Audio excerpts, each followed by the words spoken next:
everyone, thank you very much for joining us this week on Checkered Flag right here on C7 Sport as we welcome you to round 2 of the APS Kart Racing Series from the Willowbank Karting Raceway in Queensland.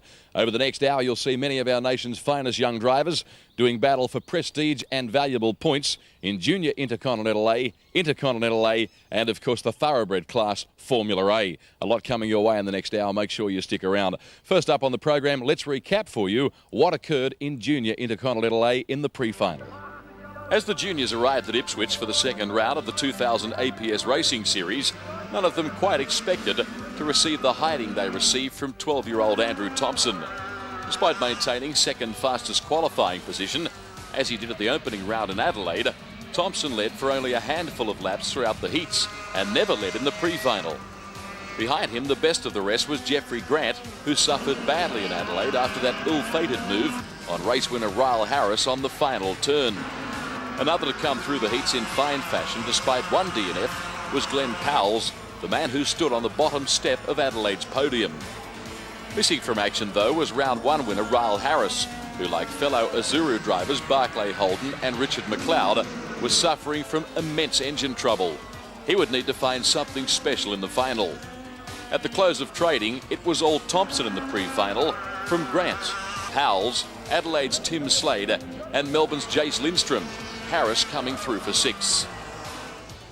Let's recap how they finished now in the Kartos Junior Intercontinental A pre-final. It was Thompson, Grant, Powell, Slade, Lindstrom, Harris, Simpkin, Pippa, Patrizi, Corkery, then down to Morgan, Thomason, Hunt, Walter, Simmons, May, Bullis, Price, Cunningham, Saville, Lanham and Monaghan. We're set for a start now. The Kart Oz-sponsored Junior Intercontinental A final. Thompson, the dominant factor throughout all of the qualifying heats and the pre-final, and in fact that man is going to lead them on settling down, as I'm joined in commentary by the man responsible for this series and the editor, publisher of Kartos magazine, Sean Henselwood. He is out in front. He's used to that this weekend, isn't he, Sean? Yeah, thanks, David. He's been doing a fantastic job for a 12-year-old kid to come into this class against Australia's best junior drivers and dominate from the front in only his second race. It's just amazing performance. The Victorian, Glenn Powell's, good start by him as we see some action in this particular event early on that could have led to there being a fairly nasty pile-up. Well, that sort of action happens in the early laps, especially with a lack of experience. Tasmanian Ben Walter and Luke May from Melbourne. Glenn Powell's up running second after starting this race from the inside of the second row of the grid, so good job by him. About 5 metres separates first and second. It's all Thompson. And then it's Powell's, the driver of Kart number 7. Jace Lindstrom follows him, and back in fourth, the man who won this first round in Adelaide a couple of months prior, Ryle Harris, who's a local driver, and some probably expected to do a little bit better than he currently is. Bridgestone, the popular tyre in this class of racing. They're obviously getting the job done as our top 2 start to pack up a bit through that left-hander. It's still Thompson, followed by Powell's.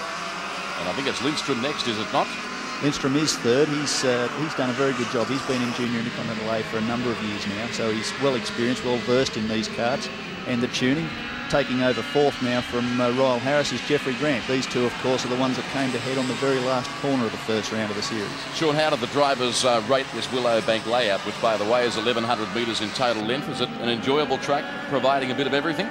There's a fair bit of, an awful lot of bumps in this track, David. The drivers don't like it from the perspective of the uncomfortable nature in which they've got to compete, but they love coming to Queensland, like the Formula 1 drivers love coming to Melbourne for the show and the hype. They love to come to Queensland because the Ipswich club always put on a fantastic show. Great battle here for second and third. Powell's very much under siege. There's the driver of 19 slipping up on the inside, Jeffrey Grant, so he's relegated Lindstrom back a spot and actually acknowledges there how tight that action was. Well, I think these guys have got to acknowledge the fact that the only way they're going to catch Thompson is to work together, and if they start to carve themselves up, they're really not going to be able to make the action to the front. Yeah, quite right. They'll be making it easier for him to cruise along out in front. So good action from the Junior Intercontinental A. Kart Oz magazine, the principal sponsor of this class in the APS Racing Series. If you may have just joined our coverage, this is round 2 of the tournament, coming to you from Willowbank Raceway in Queensland. And the dominant force has been Andrew Thompson. We'll get a shot of him in a moment. And it's not an easy class of motor racing to dominate in, so it really does reflect his ability, doesn't it? Well, the level of competition is quite intense. Qualifying, you get like the top 15 are within a second of each other. These guys are only young. They are between 12 and 16, but they're all very, very committed, and they spend an awful lot of time practicing their art. Very important training ground for the stars of tomorrow. We've talked about it several times on this show over the last couple of years since we've been bringing the action of this series to you. I've got to give a wrap to our camera operators too, scattered around the Willowbank venue. We're getting some beautiful tight shots of these drivers at work in the office. Well, you can really see the action. You can see the forces they're putting on their bodies. You can see the action and physical nature of this level of racing. We're seeing Simpkin in 84 and also Colin Corkery in 66 involved in a good battle. Nothing separating those two drivers. And now we move back up front. Yellow machine, kart number 7. Driver is Glenn Powles, and he's under siege from Jeffrey Grant, who's making terrific progress in this race. In fact, Grant now looks up on the inside. Beautiful move.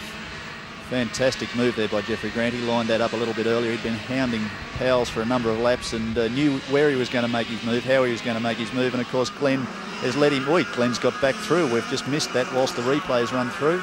He's not going to let him get away with it quite that easily. You can really see the chassis flexing on this circuit, can't you? Reflecting the bumpy nature of the circuit that you've already alluded to. This is a great battle. Here he comes on the inside again. Grant, has he got the racing line? Yeah, nips it up there nicely. So, and he's happy about it. Relegates Powell back a spot. Another look at the action. Yeah, very nice move.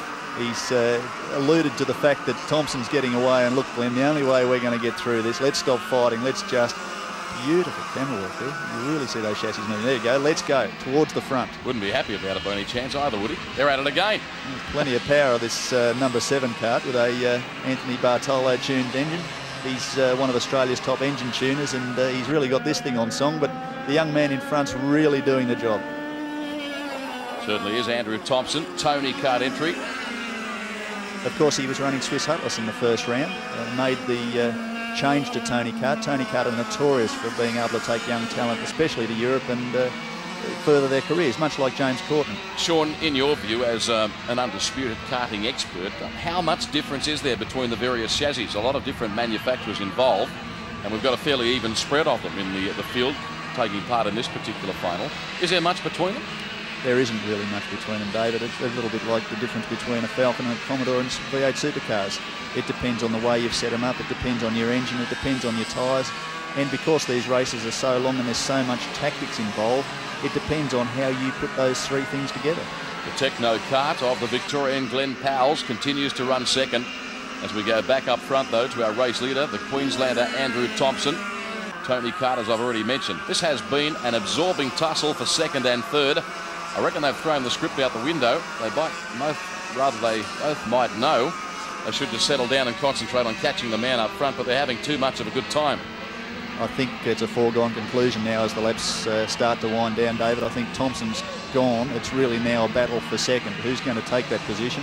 Who's going to maximise their points? And it is a 4-round championship. They're all trying to get maximum points for that final round and hope to take an Australian title. Giving you a look at some of the other drivers taking part in this Kartos Magazine Junior Intercontinental A final. Close racing, the order of the day, through the right-hander, back up the main straight of this Willowbank Raceway. You can see the spectators lining the main straight, and plenty of them. We're looking at the Kiwi driver, William Thomason, having his first run in Australia and first run here in Junior Intercontinental A. He's doing a fantastic job. He didn't suffer too well during qualifying, but as the heats have gone on, he's managed to keep out of trouble, and he's leading this rather long freight train. One of the features of this Willowbank Raceway appears to be the good runoff areas available to any driver that may make a mistake. Plenty of runoff area, that's all important, particularly with kids. Move there. Oh, they touch on the entry to the left-hander. We can hear the tyres squealing. Another look. Yeah, young Nick Simmons has gone for the inside line there, and it really is just a slight deviation in a straight line, but no, young Myhands closed the door and he said, thank you, I'll take that place, but the fight back for second and third is still continuing with gusto. G. Simmons was grabbing handfuls of opposite block in a way of trying to rectify a badly out-of-shape kart. This battle continues, meantime, for second and third, and Powles in kart 7 has the best of it at the moment. Jeffrey Grant is third. I reckon they're a good 20 or 30 metres now behind our race leader. I think basically Thompson's got this in hand. He's done a fantastic job. And going back to what you were talking to about tyres, David, Thompson is running Vega tyres, which is an Italian manufacturer. All the rest, Powell's here included, are running on the Bridgestone. So some think that that may well be a factor. Would you classify this surface as an abrasive one on tyres? It has been relatively abrasive. He's pointing towards the, I don't know quite what he's pointing towards there, David, but it is a fairly abrasive surface. They did reseal it last year and put another coating over the top, which some drivers have said has been good, but really this circuit does need to be resealed. It does need to be rebuilt. There are a lot of bumps in it, and a lot of drivers suffering very bad rib damage if they get a little bit out of line. Yeah, ribs are the area of the anatomy that come under most fire in karting. This is an excellent fight. This is round one winner Ryle Harris, and series debutant to be a kipper from Queensland. His father runs the Mako circuit, which is probably Australia's most elite karting facility, just outside of Cairns, and he's having his first run in the Swiss Atlas and doing an excellent job. They're taking the position from Harris. Kipper up the inside. It's a giant industry, the national karting scene. Another look at him in machine number 3. And many kart shops, many engine tuners. It's a lot bigger than a lot of people would give it credit for. As we see Andrew Thompson working very sensibly towards the checkered flag. He's still very quick, hasn't really buttoned it off any, but driving with self-preservation in mind. He's on the last racing lap now. You'd hate to throw it all away now, Sean. Well, you would. You'd hate to come this far, and drivers have done that within reach of the checkered flag, thrown it away by getting a little bit carried away, or in fact a little bit too relaxed. But back in the pack, there's still a bit of fighting going on for position. So it'll be Andrew Thompson. He should coast to victory. We'll see the checkered flag unfold for him right about now. There it is. So Andrew Thompson in the Tony Kart entry, emerging the victor in Kart Junior Intercontinental A, the final. And here's the results, recapping them for you. Thompson, Grant, Powell, Slade, Lindstrom, Harris, Simpkin, Kipper, Patrizi, Corkery. That is the top 10 for you in the Kart sponsored final, round 2 of the APS Kart Racing Series at Willowbank. Yeah, fantastic job by Thompson. He's done a great job. Grant, of course, has managed to pull through to grab that second place just from Powell's. He managed to do that on the last lap, so a fantastic job for him. And Glenn Powell's, of course, he's second, third in the championship so far. Okay, Sean Henselwood is standing by to catch up with our winning driver, Andrew Thompson. It's the second round of the 2000 APS Racing Series and the second race for Andrew Thompson. Here I'm also joined by Ralph Van Dorn, who was the man that also gave a young man by the name of Adam Graham a bit of support. You're starting to make this a bit of a habit. How far do you think this kid's going to go? Well, Andrew's just new to this class, and he's shown tremendous talent already. The first round of Bolivar, he made everybody take notice, and here he did everything that was asked of him and did the job according to plan. Andrew, what's the plan? Where do you reckon you'd like to go? You're only 12 years of age, but have a bit of a stab at as to where you think you'd like to end up. Touring cars, Formula 1, Formula A, Formula Super A, what do you think? I'd hope to end up in Formula 1, and that would be my dream.